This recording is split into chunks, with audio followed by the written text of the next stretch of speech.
الزملاء الأعزاء السيدات والسادة، السلام عليكم ورحمة الله وبركاته.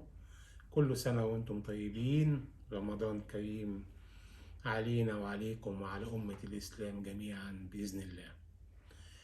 زي ما وعدناكم وكتبنا على صفحتنا على الفيسبوك وعلى تويتر إن إحنا هنقدم حلقة قانونية خاصة عن جريمتي خيانة الأمانة وجريمة الاحتيال.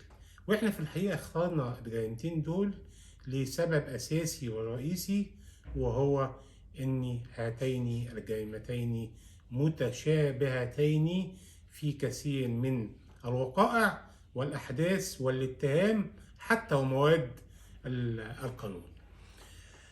خلينا في الأول نتكلم على خيانة الأمانة كجريمة من الجرائم اللي منصوص عليها في المادة 404 من قانون العقوبات الاتحادي، وبتقابلها أعتقد المادة 137 في القانون المصري. طيب، خيانة الأمانة اتكلم عليها المشرع وحددها بأن هذه الجريمة لا تقوم لها قائمة إلا بوجود العقود الخمسة المحددة في المادة 404 على سبيل الحصر.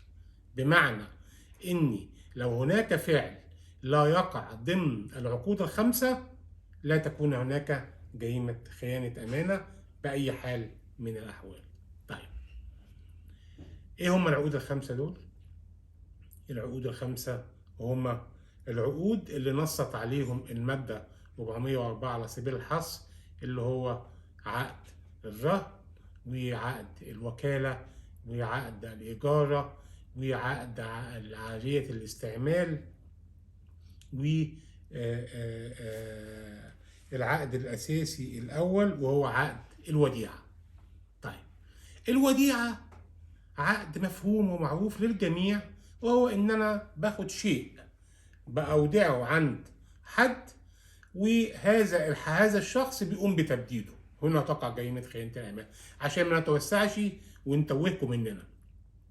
العقد الثاني الخاص بعقد الإيجار، أنا مستأجر شيء من حد ولم أسدد له ثمن هذا الإيجار، فزي إيجار الأماكن، إيجار الشقق، إيجار المحلات، كافة الإيجارات المتعارف عليها. وعقد الرهن، أنا رهنت عقار عندي ثم خدت مقابل لهذا الرهن، فأصبحت حيازتي ليه هي حيازة مؤقتة ولا بد أن أحافظ عليه. إذا بددته تقع هنا جريمة خيانة الأمانة. وعقد الوكالة، اللي أنا اديت واحد وكالة وتوكيل، يعني في إن هو يتصرف لي في أملاكي، في إن هو يقوم بعمل من الأعمال اللي في النهاية بتعود عليا، ثم هو أساء استخدام هذه الوكالة وبدأ يتعامل على هذه الأشياء على إنها لنفسه، وبدد أشيائه ممتلكاتي أنا اللي أنا اديتها له لهذا الوكيل. والأخير وهو عقد عارية الاستعمال. يعني إيه عارية الاستعمال؟ بالبلدي كده يعني أنا بسلف لواحد حاجة بحيث بقول له أنت تاخد الحاجة دي تستعملها وترجعها لي تاني. مثلا واحدة راحة عشان تتعايق شوية، واخدة حلق من صاحبتها، واخدة عقد من محل، واخدة فستان لفرح علشان تحضر بيه الفرح بتاعها وبعد كده ترجعه تاني. عارية الاستعمال لابد فيها أن يكون الشيء المسلم على سبيل الإعارة لا يستهلك، يعني استعماله لا يؤدي إلى استهلاكه. دي حاجة. الحاجة التانية، لابد ألا يكون هذا الشيء المسلم بمقابل، وإلا تحول إلى إيجار. يبقى دول العقود الخمسة، دون بقى الدخول في كل التفاصيل. دي العقود الخمسة اللي اتكلمت عليها المادة 404 من قانون العقوبات الاتحادي الخاص بمسألة خيانة الأمانة. طيب، المسائل اللي أنا هقولها لكم دي، النقط السريعة اللي أنا هكلمكم فيها في خيانة الأمانة دي لم تتناول لها العديد من الكتب، وعاوزكم تنتبهوا ليها جدا، لأن هي نقط جدا فنية وحساسة ومهمة جدا للمشتغلين بالقانون. ايه هي؟ اول حاجه بان خيانه الامانه لا يقع الا على مال اشياء ماديه. يعني ايه اشياء ماديه؟ يعني ذات قيمه ماديه من الممكن ان تقيمها بالماده.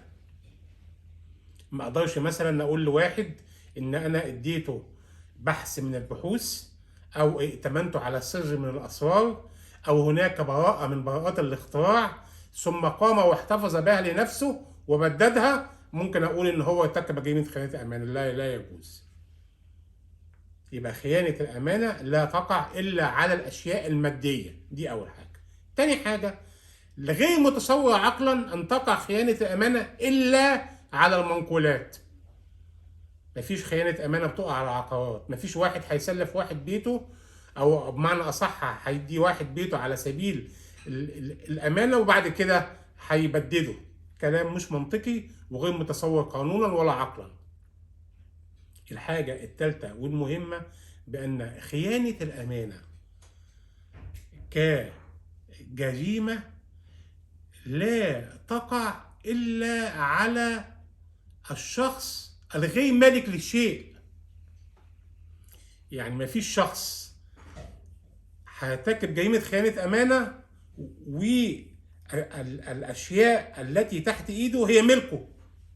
لابد أن تكون الأشياء المسلمة إلى الأمين أو مسلمة إلى الشخص الذي سلمه لها صاحبها للاعتناء بها أو المحافظة عليها، بالتأكيد إن هو مش مالكها، مش بتاعته.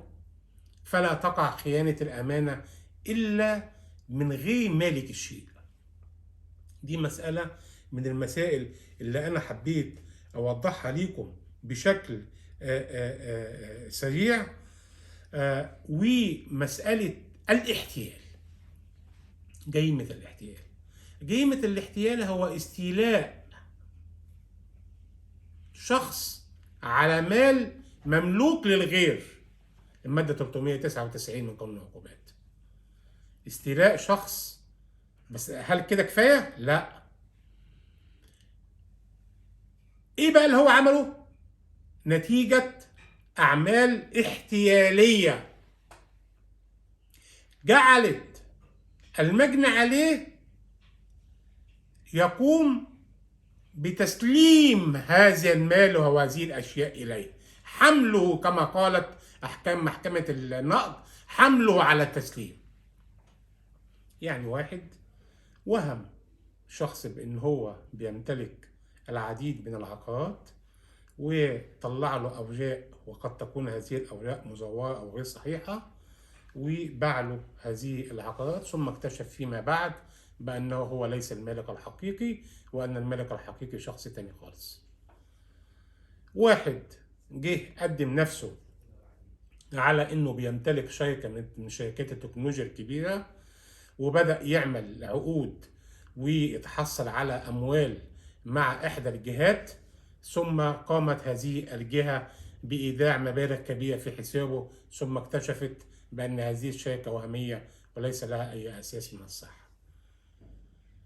فالفرق ما بين الاحتيال والاستيلاء والنصب واستيلاء الشخص على أموال الغير متسع. هو مجاله متسع، من الممكن أن يقع على أي شخص يقوم بانتحال صفة ويحمل الآخر المجني عليه على تسليم هذه الأشياء. هو هنا سلم وهنا سلم.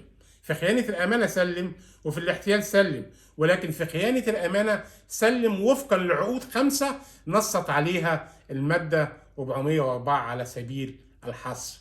ولكن هنا في الاحتيال سلم نتيجة خداع. نتيجة خداع. فلابد، لأن في كتير قوي بيحصل يعني وقوع في التشابه، وبيحصل للأسف قيد ووصف في جريمة خيانة أمانة على إن هي احتيال، وفي جريمة احتيال على إن هي خيانة أمانة. فمسألة هنا مسألة لابد أن يتم الانتباه إليها، ولابد أن يتم فحص واقعات الدعوة قبل إنزال الوصف، القيد والوصف عليها. واقعات الدعوة من المهمة بمكان إنك أنت تشوف هذه الواقعات، هل هي من التي تندرج تحت نص المادة 399 نصب واحتيال، ولا هي بتندرج تحت نص المادة 404 خيانة أمان؟ وللأسف الشديد اللي أنا حابب أقوله إن كتير قوي من الناس اللي بيشتغلوا، ناس عندهم موظفين أو عمال، للأسف بيلجأوا إلى استخدام بلاغات كيدية بخيانة الأمانة حتى يتم تفويت الفرصة عليهم في استلام مؤخر حقوقهم أو المتبقى من حقوقهم، أو مكافآت نهاية الخدمة، ثم تقوم بعمل بلاغات كيدية. طبعا الشخص بيخاف على نفسه من أحكام جزائية في هذا الشكل، فيقوم في الحال بالتسارع بالمسارعة في التنازل عن سواء مكافأة نهاية خدمة أو حقوق مستحقة ليه، حتى يقوم الطرف الآخر بالتنازل عن هذا البلاغ.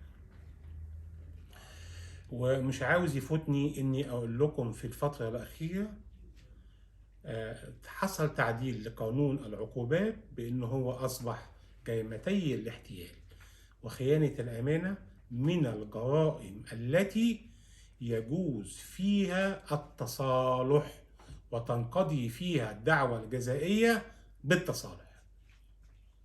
دي من المسائل الهامة اللي المفروض يتم النظر فيها. شكرا جزيلا، والسلام عليكم ورحمة الله وبركاته.